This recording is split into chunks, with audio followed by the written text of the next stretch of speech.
Tehran, Iran. Iran has begun using arrays of advanced centrifuges to enrich uranium in violation of its 2015 nuclear deal, a spokesman said Saturday, warning that Europe has little time left to offer new terms to save the accord.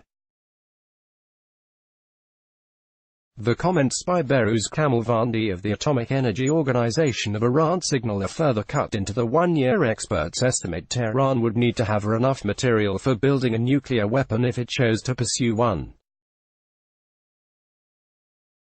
Iran maintains its program is peaceful. Iran already has breached the stockpile and enrichment level limits set by the deal, while stressing it could quickly revert back to the terms of the accord if Europe finds a way for it to sell its crude oil abroad despite crushing U.S. sanctions. However, questions likely will grow in Europe over Iran's intentions, as satellite photos obtained by the Associated Press on Saturday showed an once detained oil tanker Tehran reportedly promised wouldn't go to Syria was off its coast. Trending news: tensions between Iran and the U.S. have risen in recent months, with mysterious attacks on oil tankers near the Strait of Hormuz, Iran shooting down a U.S. military surveillance drone, and other incidents across the wider Middle East. Iran separately seized another ship and detained 12 Filipino crew members, state television reported Saturday. Our stockpile is quickly increasing, Kamalvandi warned in a news conference. We hope they will come to the senses. The accord saw Iran limit its enrichment of uranium in exchange for sanctions relief. Among the limitations was a requirement that Iran use only 5,060 first-generation IR-1 centrifuges. A centrifuge is a device that enriches uranium by rapidly spinning uranium hexafluoride gas. Today, Iran has begun using an array of 20 IR-6 centrifuges and another 20 of IR-4 centrifuges, Kamalvandi said. An IR-6 can produce enriched uranium 10 times as fast as an IR-1, the Iranian officials say, while an IR-4 produces 5 times as fast. Iran already has increased its enrichment up to 4.5%, above the 3.67% allowed under the deal. Using advanced centrifuges means a shorter time would be needed to push up its enrichment. Kamalvandi said Iran had the ability to go beyond 20% enrichment of uranium. Experts say 20% is just a short technical step away from weapons-grade levels of 90% enrichment. While Kamalvandi stressed that the Islamic Republic is not after the bomb, he warned that Iran was running out of ways to stay in the accord. If Europeans want to make any decision, they should do it soon, he said. The impact of Trump's sanctions inside Iran. Kamalvandi also said Iran would allow UN inspectors to continue to monitor sites in the country. A top official from the UN's International Atomic Energy Agency was expected to meet with Iranian officials in Tehran on Sunday. The IAEA said Saturday it was aware of Iran's announcement and agency inspectors are on the ground in Iran and they will report any relevant activities to IAEA headquarters in Vienna. Kamalvandi made the remarks in a news conference carried on live television. He spoke from a podium with advanced centrifuges standing next to him. In Paris, U.S.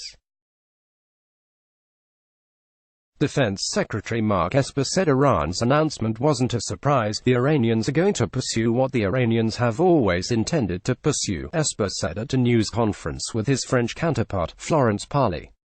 Meanwhile, Saturday, satellite images showed a once detained Iranian oil tanker pursued by the U.S.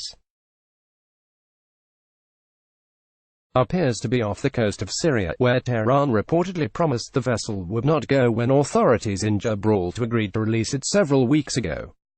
Iran later seized a British-flagged oil tanker which it still holds. The tanker Adrian Darya 1, formerly known as the Grace 1, turned off its automatic identification system late Monday, leading to speculation it would be heading to Syria. Other Iranian oil tankers have similarly turned off the tracking beacons in the area, with analysts saying they believe crude oil ends up in Syria in support of embattled President Bashar Assad's government. Images obtained by the Associated Press early Saturday from Muxar Technologies appeared to show the vessel off Syria's coast, some 2 nautical miles offshore under intermittent cloud cover. Iranian and Syrian officials have not acknowledged the vessel's presence there.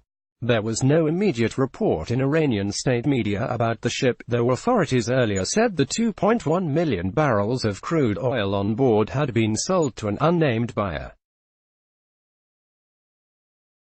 The oil on board would be worth about $130 million on the global market, but it remains unclear who would buy the oil as they'd face the threat of U.S. sanctions. The new images matched a black and white image earlier tweeted by John Bolton, the U.S. National Security Advisor. Anyone who said the Adrian Darya 1 wasn't headed to. We can talk, but prosecutors in federal court allege the Adrian Darya's owner is Iran's Revolutionary Guard, which answers only to Supreme Leader Ayatollah Ali Khamenei. On Wednesday, the U.S. imposed new sanctions on an oil shipping network it alleged had ties to the Guard, and offered up to $15 million for anyone with information that disrupts its paramilitary operations. Brian Hook, the U.S. Special Envoy for Iran, also has reportedly emailed or texted captains of Iranian oil tankers, trying to scare them into not delivering the cargo. Meanwhile, the U.S. Transportation Department's Maritime Administration issued on Saturday a new warning to shippers about a potential threat off the coast of Yemen in the southern Red Sea. A maritime threat has been reported in the Red Sea in the vicinity of Yemen, the warning read. The nature of the event is potential increased hostilities that threaten maritime security. Large areas of war-torn Yemen are held by the country's Houthi rebels, which are allied to Iran. Shipping in the Red Sea has been targeted previously by rebel attacks. On Wednesday, a warning went out after 2 small boats followed one ship in the region, but there's been no other information about a new threat there. Commander Joshua Frey, a spokesman for the U.S. Navy's Bahrain-based Fifth Fleet, said the Navy remained ready to maintain the safety of shippers in the region.